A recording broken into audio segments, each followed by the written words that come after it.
everyone, it's Roha Wanderer and welcome back to my channel.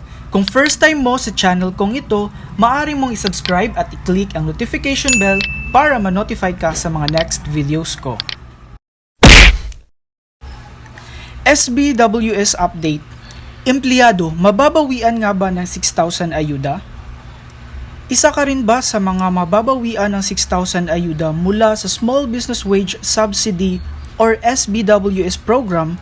Kung ikaw ay isa sa mga empleyadong mababawian, just click subscribe at panoorin at pakinggang maigi ang video kong ito. Ano nga ba ang Small Business Wage Subsidy or SBWS program? Ang SBWS ay programa ng gobyerno na magbibigay ng ayuda sa 3.4 milyong empleyado ng 1.5 milyong small businesses nationwide na apektado ng quarantine. Dumulog sa ating channel ang isang netizen na itatago natin sa pangalang Yam, shortcut for Yam Burger. Anya, isa siya sa mababawian ng 6,000 ayuda dahil sa pagkakamali ng kanilang HR. Si Yam ay sumasahod ng 9,500 kada kinsina noong hindi pa ECQ. Dahil sa ECQ, napagpasyahan ng kumpanya na mag-release ng panibagong memorandum sa mga mag-work at home. Si Yam ay nabilong sa Category Z as in zebra, in which siya ay makakatanggap ng 30% salary during the entire duration of this ECQ. At siya'y magtatrabaho sa kanilang bahay 3 hours a day, alternate Saturdays and excluding Sundays. Last May 10, 2020, si Yam ay nakatanggap ng ayuda mula sa SBWS na nagkakahalaga ng 6,000 at ito ay ang first tranche. At muli siyang makakatanggap ng 6,000 sa pagsapit ng May 30, 2020 for the second tranche. Bali, ang kabuuang pera na matatanggap ni Yam ay aabot sa 12,000 pesos. Lubos ang pasasalamat ni Yam sa SBWS program dahil kahit papaano natulungan silang mga kapos sa pera at naghahanap ng panggastos sa araw-araw. Lingid sa kaalaman ni Yam, ang HR ay nag-release ng panibagong memorandum o guidelines sa mga nakatanggap na hindi pala kwalipikado. Ayon sa nasabing guidelines, hindi raw qualified basta may leave credits pang natitira. Mga nag-apply ng maternity leave, paternity leave, study leave, sabbatical leave, and leaves of the same type. At hindi rin qualified ang mga work from home belong to Category Z with 30% salary. Ang qualified at eligible lang daw ay yung mga Category X o forced leave at mga near to zero leave credits. Sa madaling salita, ito raw ay human error o system error. Ipinapahatid naman ni Yam ang kanyang sentimento at nararamdaman hinggil sa nasabing guidelines dahil hindi siya nag-iisa. Matinding usapin pa pala ito dahil may mga nabilong sa Category X na hindi nabibigyan o na-qualify. Meron ding mga qualified pero wala sa listahan ng SSS ang kanilang mga pangalan. Yung mga iba, inubos na nila yung leave balances nila dahil nga forced leave sila at walang sweldo, ngunit hindi pa rin sila na-qualified. Sabi naman ni Yam, lahat naman tayo apektado ng COVID-19 crisis, so dapat lahat mabibigyan, excluding dun sa nag-work at home talaga with 100% salary. Ipinapahayag ni Yam ang kaniyang saloobin hinggil sa naturang isyu dahil 30% lang ang kanyang sahod, less deductions, less apartment bills, electricity bills, water bills. 9,500 times 30% is equal to 2,850, less bills and deductions. Kakarampot at kakaunti na lang ang matitira sa kanya dahil nagpapadala din siya sa kanyang mga magulang na nasa probinsya.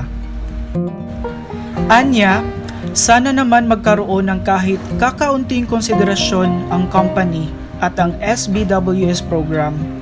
Sa ngayon, nagpaabot ng mensahe ang HR na hindi raw muna nilang ibibigay ang buong detalye dahil kasalukuyang kino-coordinate pa nila ito sa SSS hinggil sa nasabing issue since may mga iba pang concerns na tatalakayin nila aside nito. Hinihintay na lang ni Yam at iba pang mga empleyado na i-lift ang ECQ at ang pag-address o pagbibigay ng solusyon hinggil sa nasabing issue. Hi Yam, shoutout sa iyo at batid ko ang iyong nararamdaman at saloobin sa ngayon hinggil sa naturang issue. Maraming salamat at nagpaabot ka ng sulat na maaring nararanasan din ng ating ibang mga kababayan sa ngayon. Ang maipapayo ko lang Yam ay ang maghintay na lang sa desisyon ng inyong HR at ng SSS. Dahil nga human error yung nangyaring pagkakalista sa iyo at ikaw ay nakatanggap ng first tranche. Hintayin na lang kung ano yung next step ng kumpanya at baka maawa sila dahil hindi naman basta-basta ibibigay tapos babawiin agad. Alam ko yung iba sa inyo ay nagastos na yung 6,000 na ayuda.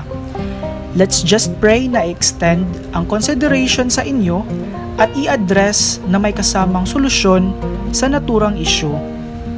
Yun lang Yam at maraming salamat. Aside sa mga issues at concerns, dumako naman tayo sa mga kababayan nating lubos ang kanilang pasasalamat sa biyayang hatid ng SBWS program. Ang SBWS ay nagbibigay ng ayuda sa mga empleyado ng kwalipikadong small businesses na karamihan ay middle class na hindi nakakapagtrabaho at nasusweldohan upang magkaroon ng panggastos ngayong panahon ng krisis. Nilalayon din nitong tulungan ang mga small businesses na kapo sa pera para mapanatili ang kanilang mga empleyado. Ayon kay John Albert Villoria, this Jackie mula sa Music Box Comedy Bar, malaking tulong ang ayudang natanggap mula sa Small Business Wage Subsidy or SBWS program, lalo na ngayong naapektuhan ang kanilang pinagtatrabahuan dahil sa ECQ buhat ng COVID-19 pandemic. Taos-puso ang pasasalamat ni Melanie Quezada dahil sa natanggap na financial assistance mula sa Small Business Wage Subsidy or SBWS program. Malaking tulong raw ito para sa pangangailangan ng kanyang anak at pandagdag panggasto sa kanilang pamilya. Malaking tulong para sa pamilya ni Lester Siblet ang nakuhang ayuda mula sa Small Business Wage Subsidy program ngayong panahon ng krisis buhat ng COVID-19 pandemic. Nagpapasalamat si Julie Ann Anchita, encoder sa ROH Trading Moncada Branch sa ayudang natanggap mula sa Small Business Wage Subsidy or SBWS program. Ayon sa kanya, napakalaking tulong ito lalo na para sa mga empleyadong nawalan ng pagkakakitaan ng 2 buwan. Ipinahatid ni Angela Samo, Operations Manager ng Dapo at Tisa Filipino Cuisine and Redfish Heads Restaurant, ang kanyang pasasalamat sa gobyerno dahil sa tulong na hatid ng Small Business Wage Subsidy Program. Ayon kay Jamie Ann Lahada, HR Officer ng Experto Corporation, malaking tulong ang ayuda mula sa Small Business Wage Subsidy Program para sa pamilya ng kanilang mga empleyado lalo na ngayong panahon ng krisis. Para kay Rona Espinosa, isang single parent at empleyado ng Brand Ambassadors Corp, malaking tulong sa kanya ang natanggap na ayuda mula sa Small Business Wage Subsidy Program para maitawid ang pangangailangan ng kanyang pamilya ngayong ECQ period. Dahil sa ECQ buhat ng COVID-19 pandemic, pansamantalang huminto ang produksyon ng AJB Okawa Construction Corporation. Ayon sa kanilang Authorized Managing Officer na si Josefina Perido, natuwa sila nang mabalitaan ang tungkol sa Small Business Wage Subsidy or SBWS program ng gobyerno. Ayon kay Alan Alinia, cook sa Kimenokin, malaking tulong sa kanilang pamilya ang ayudang natanggap mula sa Small Business Wage Subsidy or SBWS program dahil magdadalawang buwan na silang walang pasok buhat ng COVID-19 pandemic. Taus-puso ang pasasalamat ni Anthony Gao, owner ng Golden Touch Imaging Specialist, sa suportang ibinibigay ng gobyerno para sa mga manggagawang Pilipino ngayong pansamantalang sinuspinde ang kanilang operasyon dahil sa ECQ buhat ng COVID-19 pandemic.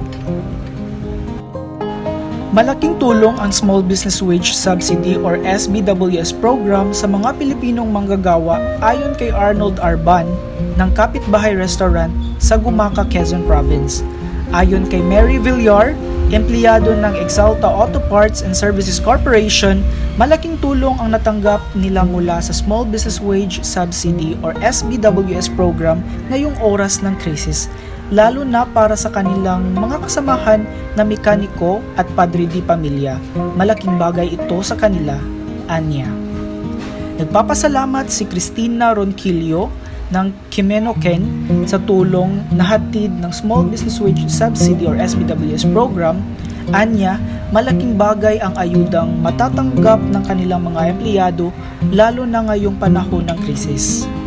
Ayon kay Dolora V. De La Paz ng Valentino Shoes sa Marikina, malaking pandagdag tulong ang matatanggap ng kaniyang mga empleyado mula sa Small Business Wage Subsidy or SBWS program.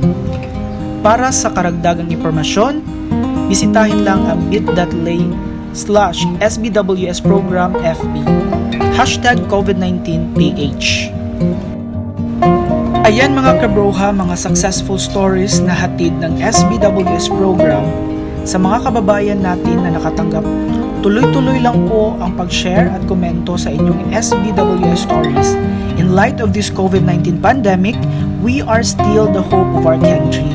We are one and we heal as one.